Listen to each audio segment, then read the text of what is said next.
I bought this PC for $50 Australian. That's about $36 US. Picked it up from a guy not far from here, and he was kind enough to hold it for me. I had to wait a night before I could get it, and he was kind enough to hold it for me. Because he was getting hammered with inquiries.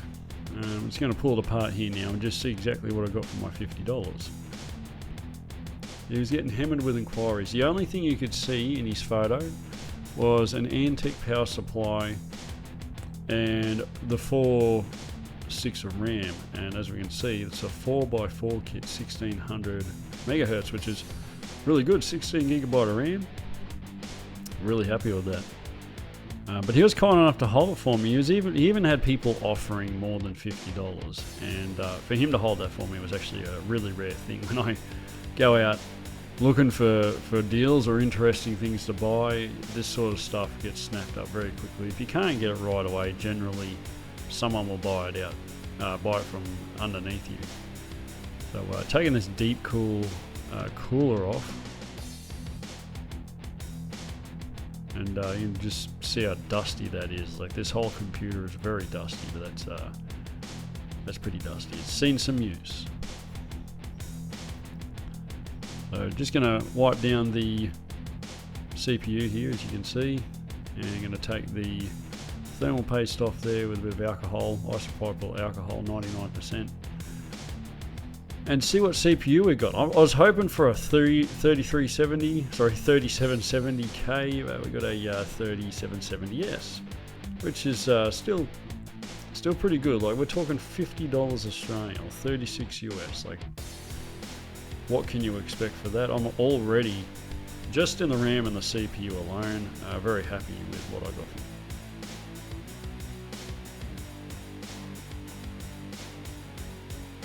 Look at this dust here. Oh yeah, that's some thick dust. Take that power supply out.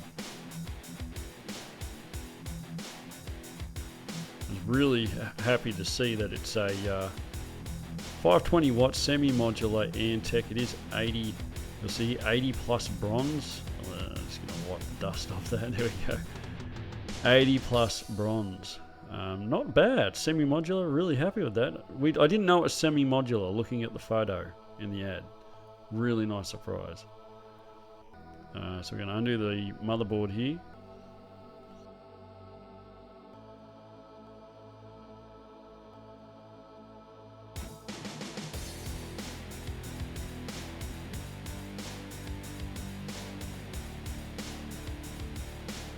And it's a PB7Z77, so it is a motherboard that supports overclocking. The CPU, the i7-3770S, I do not believe can support overclocking. And that's everything we've got there. Really happy. There's a 2 terabyte hard drive there. I forgot to put that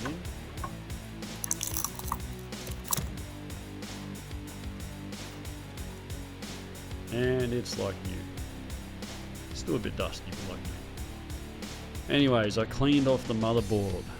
If you're going to buy used parts, used PC parts, it's a really good idea to maybe just give them a clean, get the dust out of them before trying them out, because they could be in a state where they're going to work. But if you get impatient and you just like, look at that cooler there, it's not going to cool the CPU, not at all. And you'll see I have some trouble mounting it on here. This doesn't want to click in on one corner.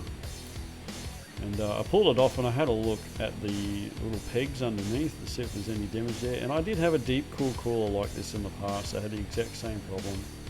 One of the pegs, or one of the split pegs on the bottom, one side had snapped off and caused real grief.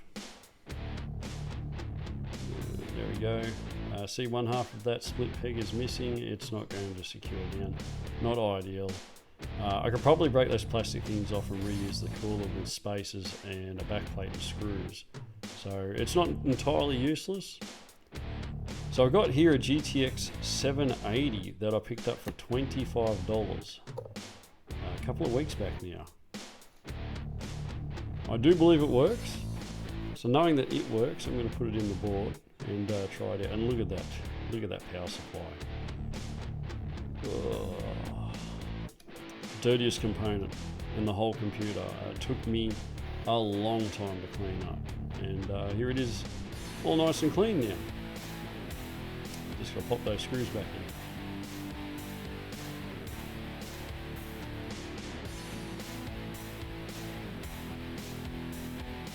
in. Alright, hooking it up to the motherboard. I'm using a Gigabyte GeForce GTX 1070 box as a test bench. Usually I'd use a motherboard box. Seriously, if you're going to buy used stuff like this, it's always good to just do a little test setup here before putting it in the computer. Imagine going to all that work and finding that something's faulty and you've got to pull it all apart, or potentially pull it all apart. So here we go, first boot. No idea if this board, CPU, RAM work. No idea. It's taken a while to post. And here we go. How good is that? Now, I'm going to get the hard drive and hook that up and just see if it boots to Windows. Because that way we can test the hard drive and see if Windows is installed on it. It is a 2 terabyte Seagate. You can see there's 16 gig of RAM, 3.1 gigahertz, i7 being registered there. So I'm going to go into the BIOS because it just booted to that startup screen again. Go into the BIOS, see if I can navigate my way to the boot menu and just make sure that Seagate, the Seagate is showing there, and just make sure that Seagate is selected as the primary boot option, and then we'll restart the computer and see how it goes.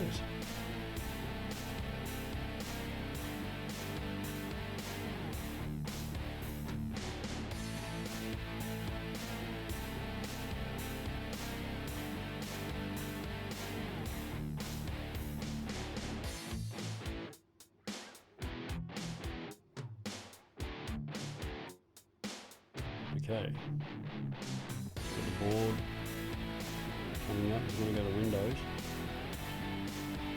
and it is.